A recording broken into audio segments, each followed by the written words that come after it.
Welcome to Behind the Paranormal with Paul and Ben Eno. Those terrestrial craft, how could they travel enormous distances through outer space under the physical laws we know? Could the multiverse somehow be harnessed for such travel? What do the latest discoveries by the European Organization for Nuclear Research have to say about all this? Well, welcome to the 400, I'm always criticizing Ben for 491st edition of Behind the Paranormal with Paul and Ben Eno. I'm not Ben, as you can tell. He is a little bit late today from his train commute and should be in just a few minutes. Anyway, those pretty scientific questions were applied to our guest. And this evening, we bring you someone who should be able to answer them. So if you'd like to ask a question or make a comment, you can call us locally at 401-766-1240, and here he comes now, or 800-449-1240 from anywhere in the USA or Canada.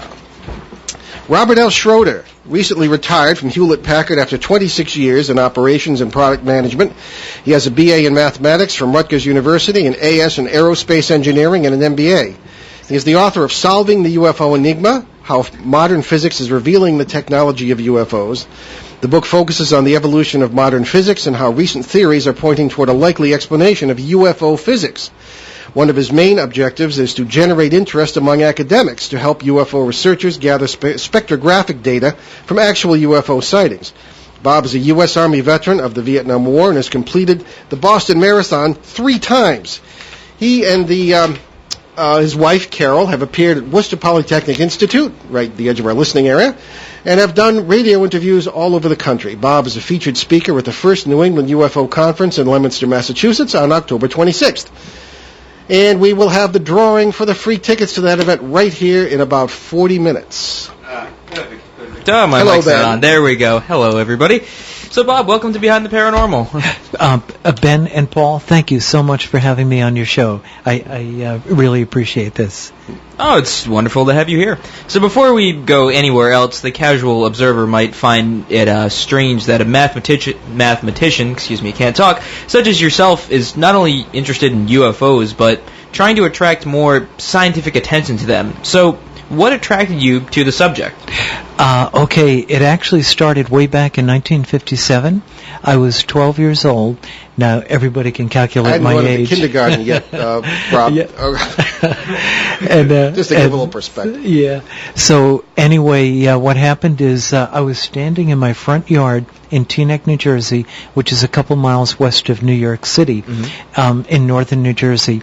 And I looked up in the sky, and I saw this, it was about 5 o'clock in the afternoon, and I saw this cylindrical object that was heading toward New York City.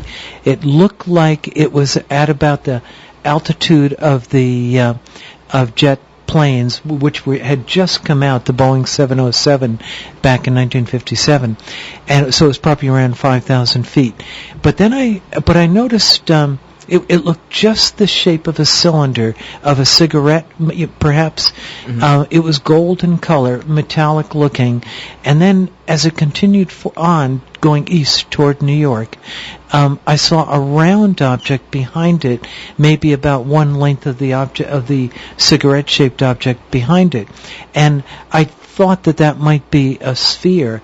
In fact, I thought it was Sputnik. I was just a 12-year-old kid, but I was thinking about it, and I quickly realized it couldn't be Sputnik, which had been launched about a month before, and so this was very early November, and so at that point I thought, wait a minute. Certainly it couldn't be Sputnik, because why would the rocket still be up there? And second, why would the satellite be following the rocket? Yeah. And so I suddenly realized this was something really, really weird and strange, and I ran inside to get some of my brothers and sisters. I have 5 brothers and sisters, and I managed to get 2 of my brothers to come out, and they saw it just as it was disappearing over the trees, headed toward New York. But then, and then I'll finish this up real quick.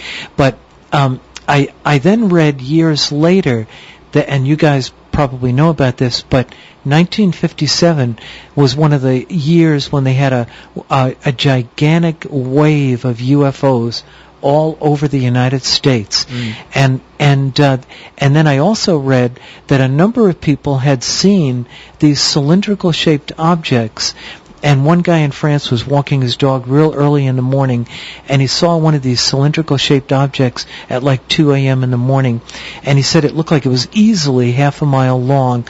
And he said he thought it was 50 or 60, maybe 100 feet in diameter. And so he said it was gigantic. And then as he watched it, he saw a flash at the bottom. This thing was a couple thousand feet up.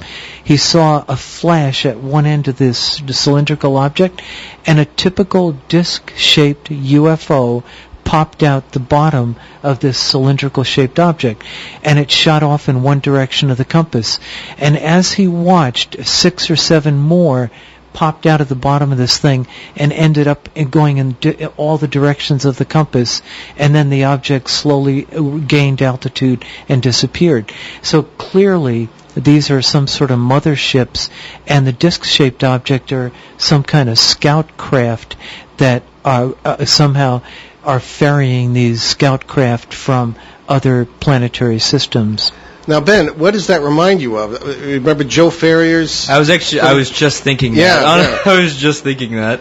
We are thinking alike now. I would consider that very disturbing. It is very disturbing. So Rob, we had, I don't know if you ever heard of Joe Ferrier. He published Probe magazine in the 1960s. He had the show Before Hours on this station for 50 years, more than 50 years. He just passed away last year, much to the chagrin of. We used to love coming in here on Mondays and talking to Joe because, we'd be changing shifts, so to speak. Joe took a photograph like that in Cumberland down there, Cumberland, Rhode Island, and it had exactly what you just described. As a matter of fact, I wish we were on TV sometimes because I could show that. But we show that as part of our presentation, and we're giving a very brief presentation at the conference where you're speaking as well. And it's only going to be half an hour, but we're going to show that particular slide. And it's just as you described, a craft with objects coming out. He witnessed it. He took the pictures. And so you're right. And that was about that time. I think 67, sometime in the 60s. But 66, 67 was another major UFO wave. Yep. So it fits. The whole Mothman thing, too, occurred in the Ohio Valley in 1966, 67. At that time, period around that. Okay, so Rob, assuming... I just want to say it's such a pleasure to have you here in the studio instead of in California or somewhere like half our guests are. But assuming that these things are extraterrestrial, or some of them at least are, and they're made out of some sort of material that we can understand, something that we can understand from our own framework of thinking or chemistry or whatever. What sort of physics are we talking about here, given the maneuvers and the speed and all this business, and even the travel? In a nutshell, Paul and Ben, there's actually 2 big questions on UFO physics. Number one, how do they get here from star systems that are, hundreds or thousands of light years away? And number 2, how do these craft perform inertia-defying acrobatics in our atmosphere? And those are the really 2 big questions. And by the way, that second question, inertia-defying.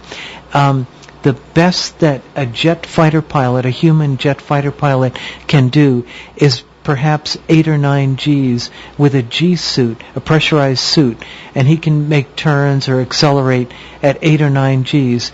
Beyond that, he'd be in trouble physically. Yet they've actually tracked these UFOs on radar doing upwards of 100 Gs acceleration. And that tells me that they have somehow figured out how to overcome the force of inertia.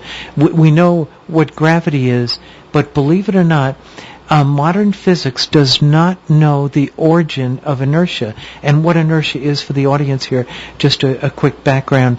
When let's say you're in your car and anyway, you accelerate. When you're pressed back against your seat, that's the effect of inertia. Your body wants to stay in constant motion it was previously, and when you try to accelerate it, when the car accelerates, your body resists that change in motion. So it's resistance to change in motion. That's what inertia is. And we may not think about it much in relation to UFOs, but it's critical because somehow they have figured out how to overcome that force of inertia. And when I talk at the New England UFO Conference, I will show some slides that explain how I believe they're doing it and how I believe it's related to what's going on in modern physics. Wow, I hope we get to see that, because we're hosting the movie venue, I guess, all these UFO movies, and then we're going to be interviewing you between some of us. We have to work that out, exactly when you're going to do it, because you have a book table to take care of as well. So we're looking forward to that. And folks, if you can get to that conference, please do. We're going to have the drawing tonight. If you don't win, we'll give you the website. You can go to our site, behindtheparanormal.com, and certainly check out the link to the New England UFO Conference. And you can get tickets there. Sooner the better, because it goes up to $35 at the door, so it's a lot less than that if you don't. So anyway, check that out. It should be a really great talk. Ben, did you have any questions before because I'm going to get going here. I know. I'll interrupt if I have anything. Okay, yeah, please do. Okay, the issue of UFOs not just speeding away or speeding in has arisen, and again, we're supposed to be ghost experts. That's what my background is in for 40-odd years, and but it keeps leading us into UFOs. And our question is, are we interpreting these things in the context of where we see them? There's one case now that's arisen where people thought it was UFOs. Turns out to be something pretty negative. But anyway, so the question so I'm asking you this as someone who doesn't know the answer to the question. Yeah. When you have UFOs, whatever they may be, appearing or disappearing in an immediate manner in front of people, what is that? Is that some kind of speeding, or is the multiverse involved? What's going on here? Okay, Paul, that's a great question, and it's actually I need to clarify things a little bit. There's actually two different things going on.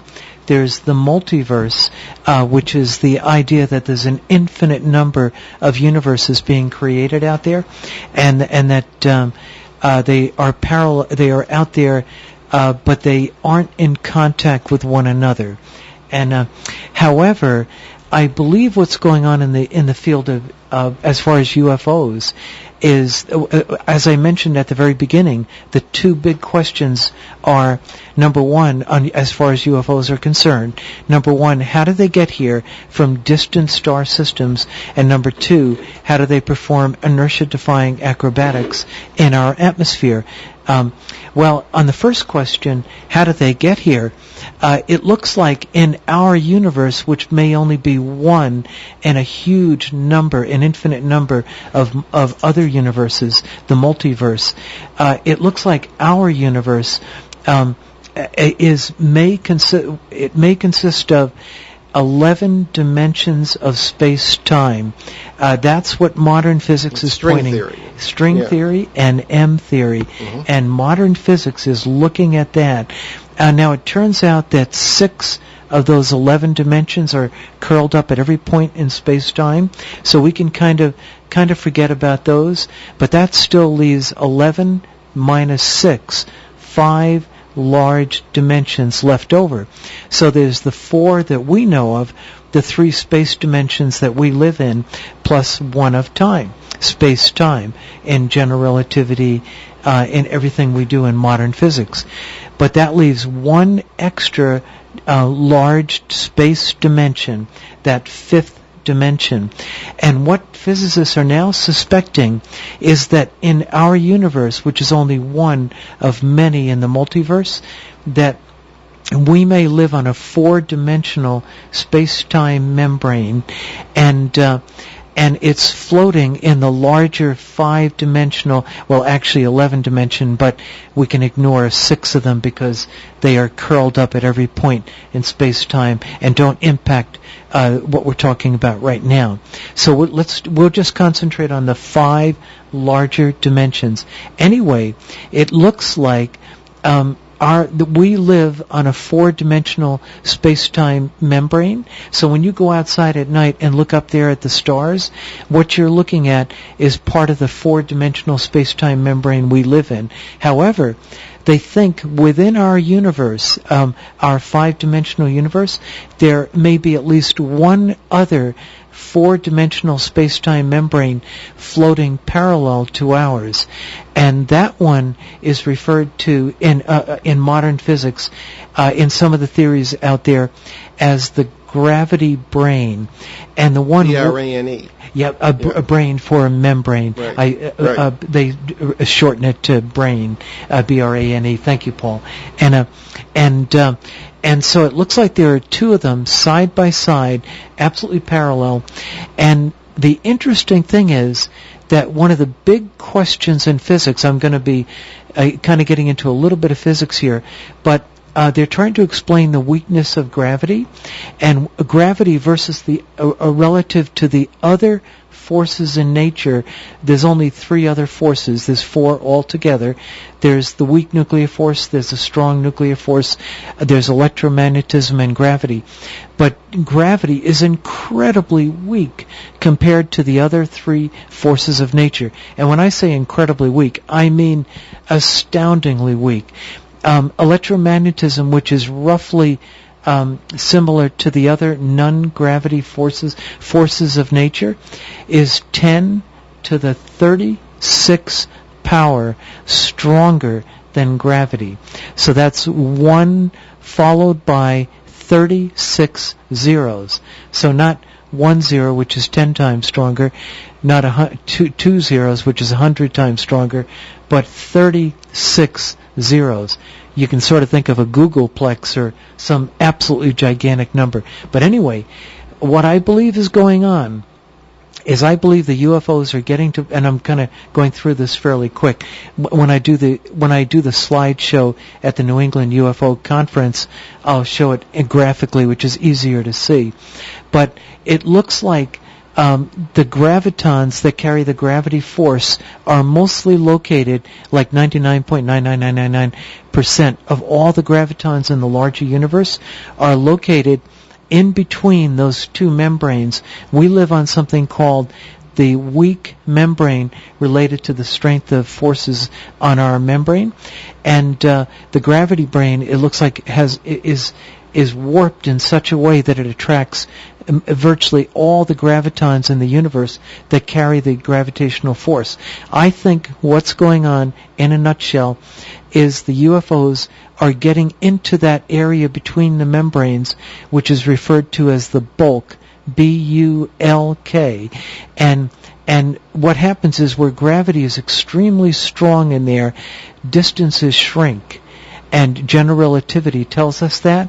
And I believe they're simply going in there, and that's how they're traveling to the stars, to other stars. I think they figured out, relating back to Paul's original question, when we see UFOs disappear, I believe that's an indication, that is evidence of these UFOs leaving the four-dimensional weak membrane, space-time membrane that we live on, that's floating in the larger five-dimensional space-time.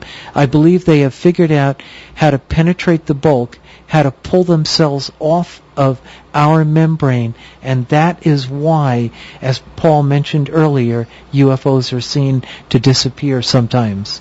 Now, this is kind of an advanced question, but in theory, is it possible to replicate that in using our technology, I should say? Technology that we are currently, although keep in mind, I want to make sure people realize this. Physicists are not thinking about UFOs. I can absolutely guarantee, on a stack of Bibles, they haven't even. That's the last thing on their mind. And I figured. And they're certainly not going to talk about it, because it could jeopardize their jobs. However, right. That's right. However, the physics that is now being developed, as I already mentioned, looks like it may be pointing toward an explanation of UFO physics. And so, actually, I believe that if they see certain particles in the Large Hadron Collider particle accelerator, related to your question, Ben. What I am looking for is if they create something called Kaluza-Klein gravitons, which are a type of graviton that they do believe will be created in the Large Hadron Collider, that in turn will create something called micro black holes. And so I believe that these two types of particles or entities are essential, are critical to how UFOs function. And if we are able to create them at the Large Hadron Collider, then that'll be the first step toward understanding UFO technology. I can get into that later, but I thought I'd better let you guys ask more questions here. Okay, great. I also wanted to give our phone numbers again, 401-766-1240 locally, or from anywhere in the USA and Canada, 800-449-1240. I know a lot of people tell us they don't want to call in because they're so fascinated by the conversation, but I hope that's the case. But I hope people can call in and talk to Rob Schroeder as well. Yes, Ben?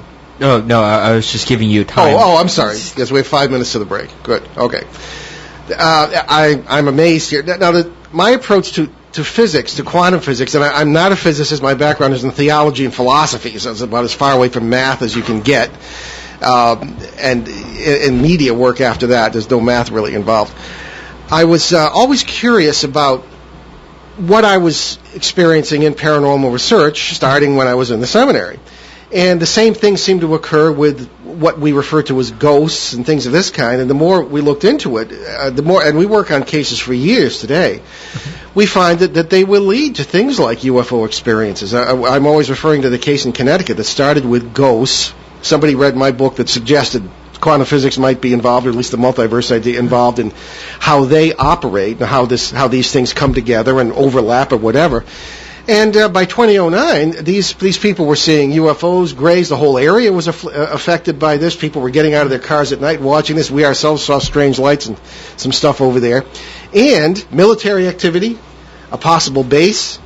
We went with a film crew, as a matter of fact, to a farm that supposedly was the best-looking abandoned farm I ever saw.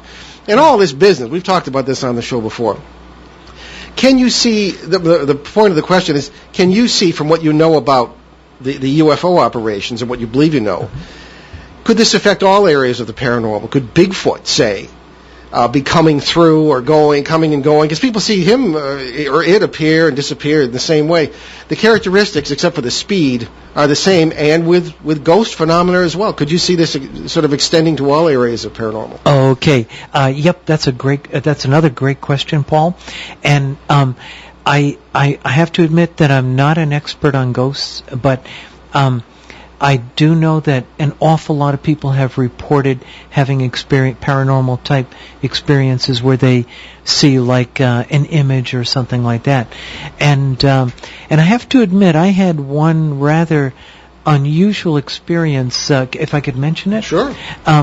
Which does, I should mention real quickly a little bit about my background beyond what Paul had mentioned at the beginning.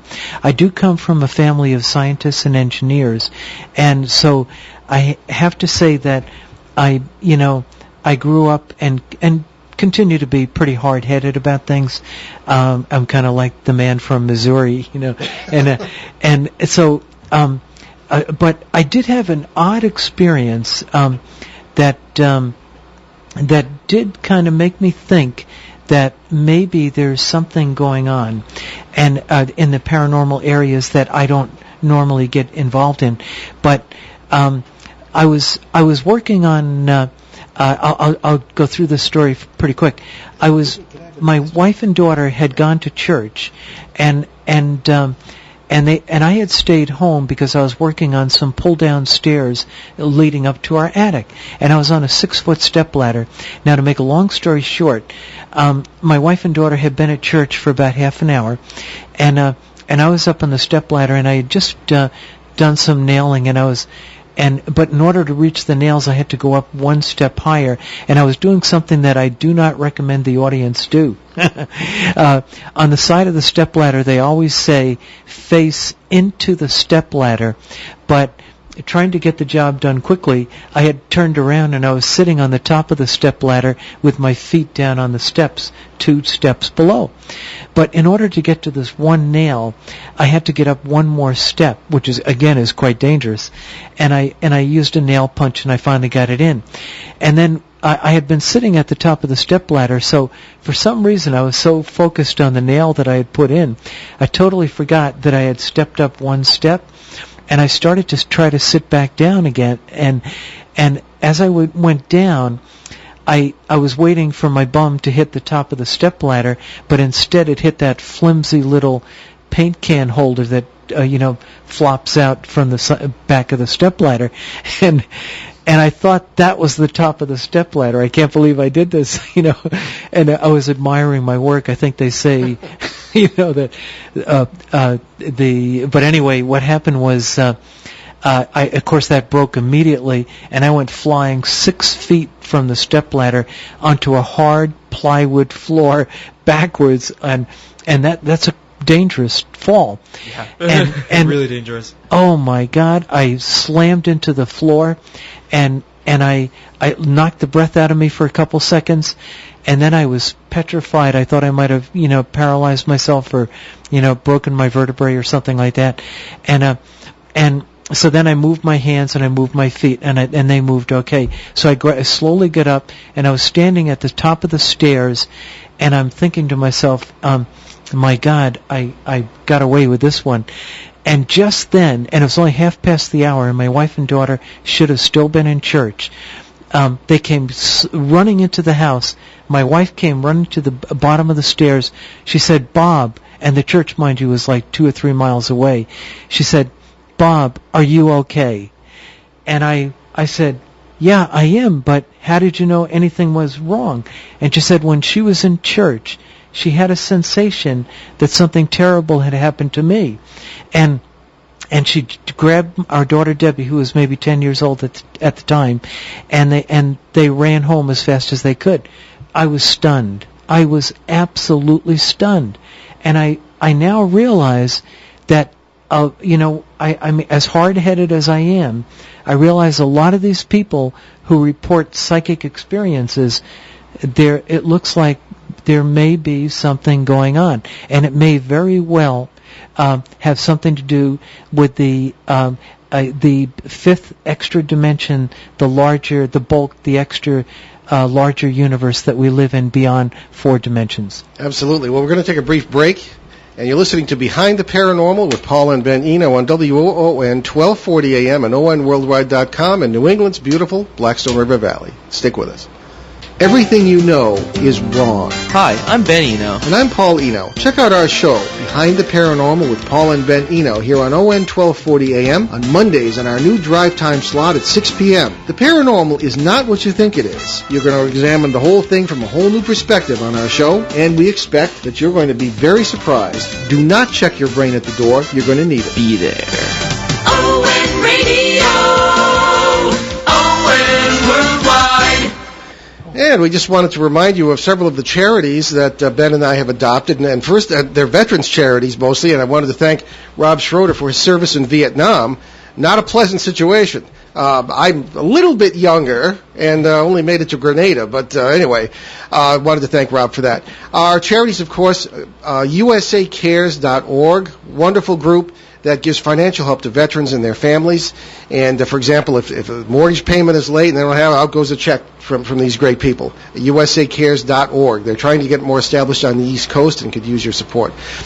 Also, locally, BuildersHelpingHeroes.org, wonderful group that's building in Burrillville, Rhode Island, right in our listening area, a home for a veteran who lost both his legs in the Afghan War, and that's Corporal Kevin Dubois, U.S. Marine Corps, and his wife Kayla, and that's going to be ribbon cutting pretty soon. So the house is almost built. So BuildersHelpingHeroes.org, also HomesForOurTroops.org, assisting on that project as well, kind of leading the charge on that. And also Canadian Veterans Advocacy, whether you're one of our Canadian listeners or not, you want to check that out. It's a wonderful group that helps Canadian veterans through legal means and advocacy for legislation that supports them and helps them out. And as you know, the Canadians have stood with us shoulder to shoulder in the war on terror in Afghanistan. So it's a great charity as well. So CanadianVeteransAdvocacy.org. Okay, so welcome back to Behind the Paranormal. Our guest, Rob Schroeder, this evening. And we wanted to tell you about his book before we burn up this whole hour, because it's going fast. Solving the UFO Enigma, How Modern Physics is Revealing the Technology of UFOs. And I'm going to hold it up here. For those of you who are listening on the Internet, because we have a webcam, and you are, depending on your, I don't know whether you're fortunate or unfortunate to get a look at us, but here we are. And Rob, tell us about the book and where people can get it, and what's in it. Okay. I guess you are talking about what's in it Yep. with our questions. But Sure. Yep. They can buy it at Amazon.com and just look at the... hold it up. You're on a camera, too. Right over there. Yeah. And the title is Solving the UFO Enigma, and the subtitle is How Modern Physics is Revealing the Technology of UFOs. And on the front cover here, I don't know if you can see it, but there's one of the a picture of one of the triangle UFOs that they saw over in Belgium in the early 90s, and that's I talk about that in the book because they have some of the characteristics and features that I believe are indicative of the physics that we are developing right here on planet Earth.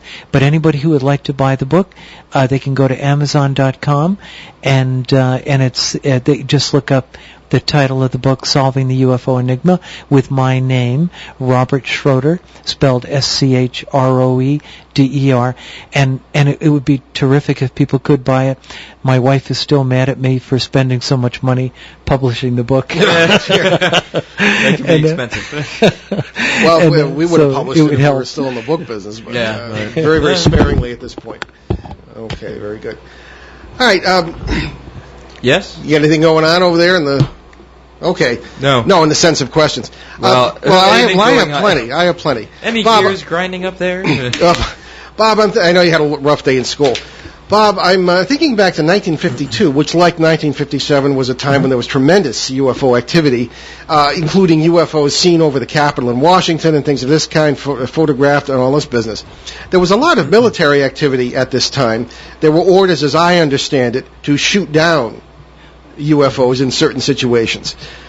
Why was it that I know that there were a couple of pilots lost. I was at East Hartford, Connecticut, because not in 52, I wasn't born yet, but 53 I was born.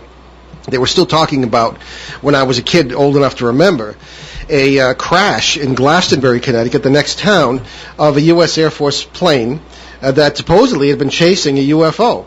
And there were a number of pilots lost in this, but none of the UFOs seemed to have been harmed, unless you talk to Frank Ficino about the Flatwoods case in West Virginia. There seemed to be a damaged UFO there. But in general, why do these things seem impervious to our weapons?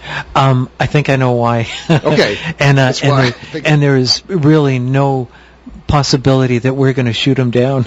And although, let me just say something very important.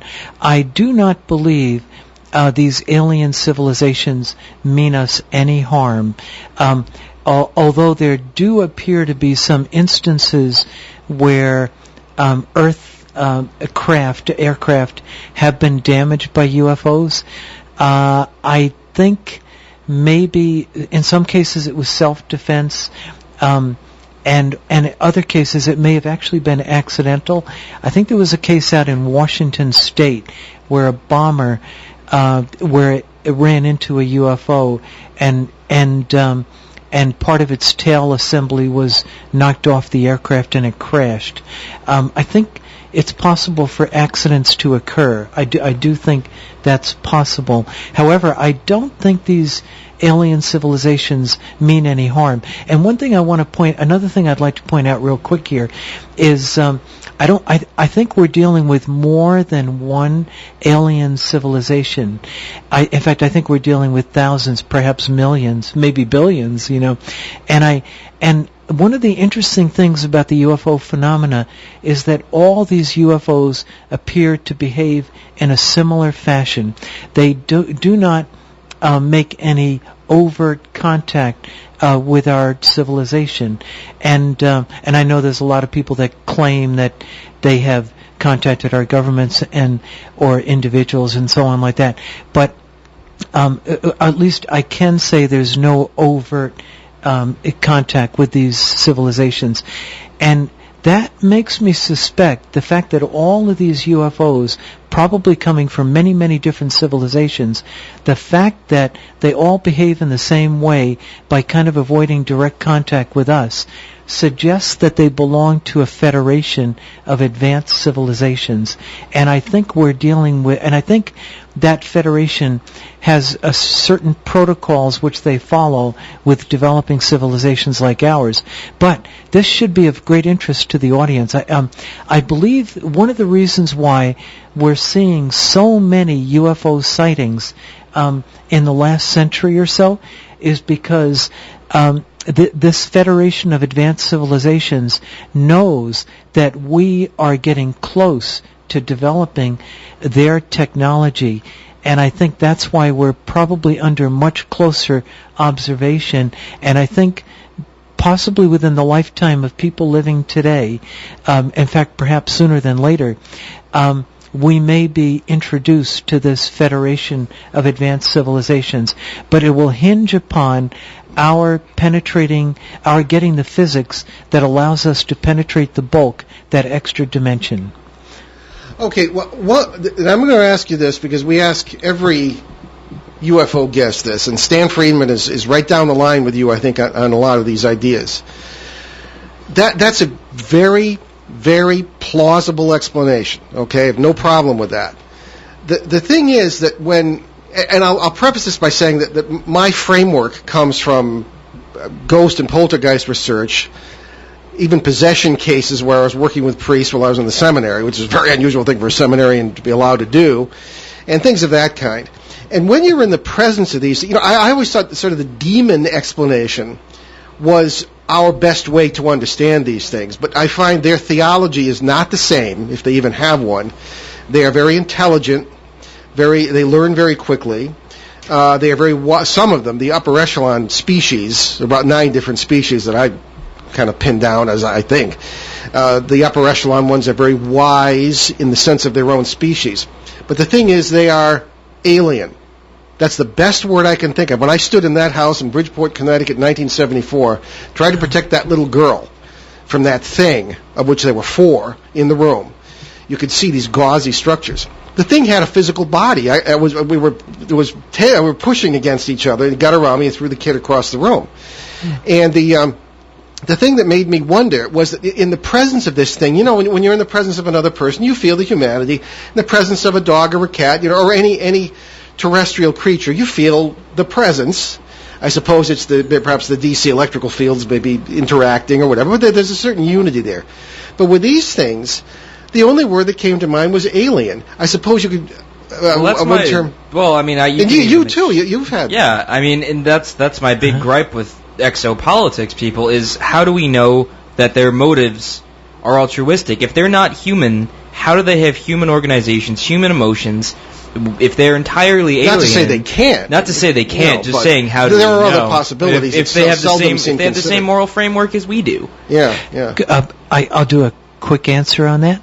I don't believe they mean any harm. At least the aliens that are in the flying saucers in the UFOs. Right. Yeah. And however,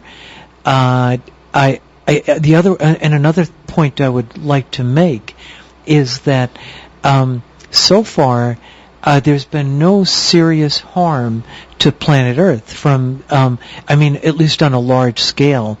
There may be individual stories here and there, but at least on a large scale, they haven't wiped out any cities, they haven't drained the oceans, they haven't lately at least. They haven't flung the moon into space or anything like that. That's true. So in fairness, I think we have to recognize that at least they are not doing large-scale damage to our planet. There could be instances where there's accidental damage, or there could be, and this is one other possibility, and people may find this funny, but it might be real. Can I tell a real quick story? I don't know if I have time. Yeah, we get 2 minutes to our drawing. But go okay. ahead. There was a story down in Virginia, a family of 4, 2 kids in the back seat, mom and dad in the front. They were driving along on a country road way out in the country, and they came out. They were in a forested area. They came out to some open fields, which were about 2 miles to the next clump of forest. They looked up over the forest on the other side, and they saw a typical disc-shaped UFO. And so they were all pointing at it from the car. As they're driving in the open area, suddenly the UFO came flying down and stopped right in front of the car. The dad, of course, who was driving, immediately slammed on the brakes, and they had to make a very sudden stop. Then the UFO fluttered a little bit, and it flew back up to its original position, maybe 1,000 feet up. So they waited a few moments and they started driving again. The darn thing did it again. Came zooming down and stopped the car again. And so finally it flew away. But I want to point out that incident because I don't think the thing really meant any harm. I'll tell you what I think was really going on. I think they have the same kind of intelligence that humans have. I don't think they're any more intelligent than we are, by the way. And I think they have a sense of humor. and I think that they were just having fun. And as a matter of fact, this could be an example, and people may laugh, but it could be an example of galactic teenagers. You never anything is possible. But I don't think they mean any harm. I do think they fool around with us occasionally. They have a little fun, but I don't think they genuinely mean any harm. And there may be the occasional accident, but clearly there's been no large-scale damage anywhere. Okay, well, I have a few comments on that, but we're going to pause in a minute or two for our drawing for the free tickets to the New England UFO Conference. But I know one of the websites said we're going to do it at 6:50, and another one Eastern Time, and another one at 6:45. So why do we wait till like 6:47 or something? Do it in the middle. Well, we have about a minute then. Okay, about a minute. All right. The reason for the question, Rob, is that again, this is my experience and Ben's somewhat too, is that there seem to be many different kinds of quote-unquote aliens. I suppose you call it radical non-humans. I suppose that's one term I think of in the presence of these things.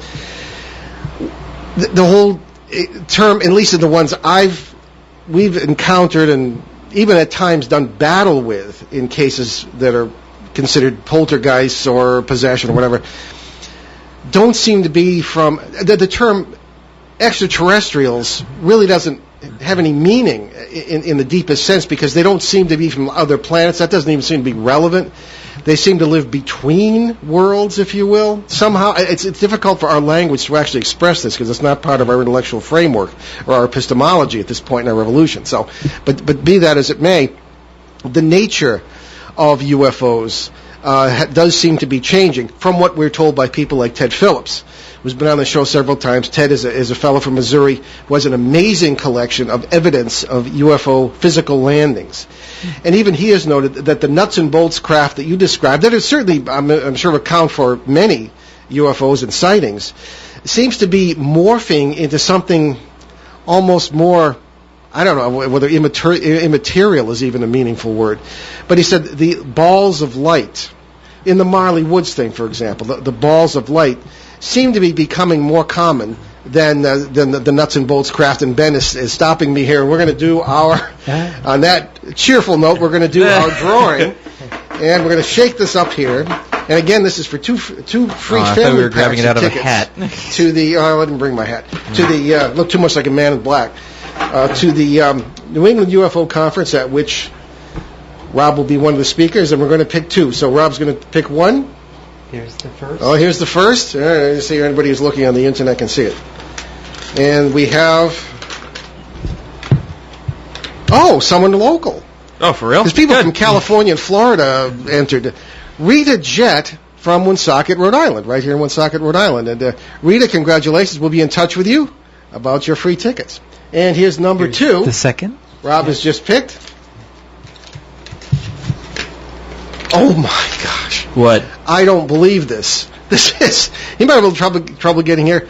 William E. Eno, our cousin Bill, who's a big fan of the show, from Las Vegas, Nevada. Okay. Oh, boy. Yeah, So, Bill, I hope you got your plane tickets because you're going to need. That's wonderful. So, Rita Jett from Woonsocket, Rhode Island, and Bill Eno from Las Vegas, Nevada are the winners of our 2 free family packs of tickets. This is entirely random, everybody? Or just Yeah, entirely random to the first New England UFO Conference in Leominster, Massachusetts on October 26th. We'll be in touch with you. Got your phone numbers and emails here. Thank you, Rob, Oh, you're very welcome. for drawing Yeah, these, I and know. that's great. So we'll be in touch with you folks, and hopefully we'll see you there on the Indeed. 26th. All right, so anyway, if you remember what I was saying, what say Yep, you? I sure do. Yep, Okay. I can answer that one. I think you're right. What you said before there, I think these are separate phenomenon, and I kind of think these things like poltergeists or those other type of entities that that they find in houses and stuff, I think are totally separate from the UFO phenomenon. I believe the UFO phenomenon is strictly creatures that are probably very similar to us. And they probably look a lot like us too. I don't think they look radically different. And they're flying in machines coming to our planet. And at the New England UFO Conference, I'll go through in I was my going to ask you what you're going to talk slideshow. about. Give I'll us be- a preview. Yep, and I'll be talking exactly about that, how I believe these machines work. And also, as Paul mentioned at the very beginning of the show, very exciting, is I believe that if we can get spectrographic data from actual UFO sightings, we can actually confirm if they are using the kind of physics that we are actually right on the cusp of developing on planet Earth. But anyway, as far as these other type of hauntings and things like that, I think that's a separate phenomenon. However, it may have its origins in the extra dimensions, so that I think just as UFOs travel in the extra dimensions, perhaps, and I'm only speculating, perhaps these ghosts and poltergeists or whatever they are in these extra dimensions as well. Again, I'm not an expert on that, and I simply don't know, and it's just pure speculation. My focus is strictly UFOs. That's where I really devote all my attention. Well, I certainly respect that, Rob, and I do tend to, or having seen it, I think you're exactly right. Because these things seem to manifest in the same areas at the same time. For example, the case we were just referring to, or other cases we've been working on, there are ghost phenomena, poltergeist, sometimes Bigfoot, and UFOs. Not because they're necessarily related to each other, because the same processes are occurring over an entire area and allowing them to sort of interact or be seen or even intentionally come through. So it's very interestingly complicated in a kind of a simple way, so to speak. So that's very interesting. But we're kind of coming down to the wire here. We've got a few more minutes, but before we get into, I wanted to get into some more questions. I'm thinking of the possible danger from UFOs, even if it's unintentional. Oh, we do have a caller. Okay. We have a call, and Ben gets the person on the line here. Hello? All right. Hi there. Welcome to the show. You have you have a question for Rob Schroeder? I have a comment. Sure. I had heard a program recently where Einstein talked about traveling faster would put time backwards and people would possibly disappear. Oh, yeah, I don't know your name. My name's Donna. Hi, Donna. Hi. Very interesting program. Oh, no. Oh, this is great. We love questions. I'm very happy you called, and I'm sure everybody's happy. I want to say, Donna, that special relativity tells us nothing can go faster than the speed of light, because as an object approaches the speed of light, its mass increases to infinity. So we literally wouldn't have enough energy in the universe to push an object faster than the speed of light. There are theories that there are particles that go faster than the speed of light, but they don't start slower than the speed of light. They always travel faster. However, Donna, I think these UFOs do not need to go faster than the speed of light. In fact, what they're really doing is they're going to a parallel space-time where space-time is compressed. And I'll give a quick example there that'll clarify this. I think I understand. Yeah. Okay, but this is a very interesting thing. It looks like Alpha Centauri is the closest star system to our planet Earth, and it's 4.3 light years. If we had to go in a rocket ship or the best ion-powered craft that we could develop, it would still take us thousands of years to get there, and however, and that's at sublight speeds. We just simply can't go that fast. There was excuse me. There was another thing mentioned. Okay. I just want to quickly throw in. Oh, sure. That the Nazis, that symbol that they had. It's the swastika. Right. Correct. Yeah. Okay. Hard to say. That possibly had come from UFO sightings. And it's also across other places in the world. And that they had a hedge, and a bell that they supposedly launched and got information from UFOs. Is that do you think it was that's quite an people interesting program? And Donna, my opinion, and it's just my opinion, I'm sure that Nazi Germany did not have UFO technology. And the reason I know that is I know quite a bit about technology. I come from a family of scientists and engineers. And although they did have very good technology, the V-2 rocket, the V-1 buzz bomb, the jet fighters, they developed the first jet fighters and things like that. However, everything that they developed, we know today, and certainly back then, was based on conventional technology, although an advanced form of conventional technology. But if you do make it to the New England UFO Conference, you'll see how I think these UFOs work. And it has nothing to do with the kind of aeronautical technology that is currently being used and was used back in World War II. Okay, great. Yes, I understand, and okay. It's just that they also said that they found nuclear waste on the ground from ancient. Well, that's it. Yeah, you should read my book, Turning Home: God, Ghosts, and Human Destiny, because I get into ancient nuclear explosions, Donna. Right. But I'm afraid we're just about out of time. Okay, it was wonderful talking to you. Thank you for calling. Thank you for the question. All right, okay. Thank you. All right, very good. Okay, so I just wanted to, again, the New England UFO Conference, we're going to talk about that in our announcements. But again, thank you, Bob. It's been a great conversation. Oh, yeah, definitely. And stick around, which is good because you're right here in the studio. You don't have to go anywhere. Yeah, exactly. Okay. So, and again, congratulations to our winners. We will be in touch with you about your tickets. Bill Eno in Las Vegas and Ms. Jet from here in Woonsocket. So. Okay. Yeah, so in the meantime, you can visit our show website, BehindTheParanormal.com, where you can find over 500 free podcasts of all of our past shows. You can also check out our site at www.newenglandghosts.com, where there are case studies and photos, along with articles by my dad. And, of course, just a reminder, too, that if you didn't win the tickets this evening, you can still buy them at neufoconference.vpweb.com. There's a link on the BehindTheParanormal.com site. And it will be a great time. Bob Schroeder, our guest this evening, will be a featured speaker along with some of the other UFO experts who are regulars on our show, Stanton Friedman, Kathleen Marden, and Peter Robbins, among others.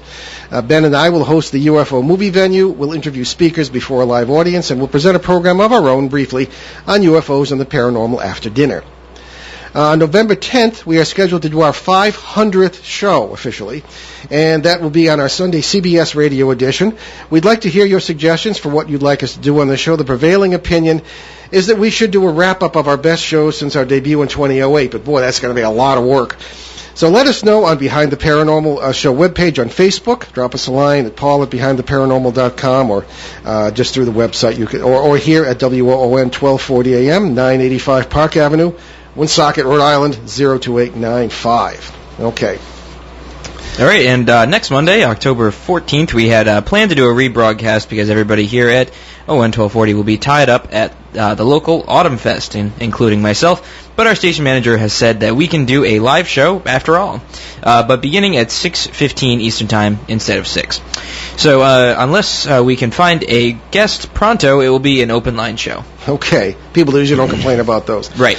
We leave you this evening with some wisdom from American author and historian Thomas B. Macaulay. Quote, "I would rather be poor in a cottage full of books than a king without the desire to read." I love that quote. This is Paul Eno. And I'm Ben Eno, and thanks for joining us on our great cosmic journey, and we shall see you next time. Return to this radio frequency 167 hours from now for another edition of Behind the Paranormal with Paul and Ben Eno.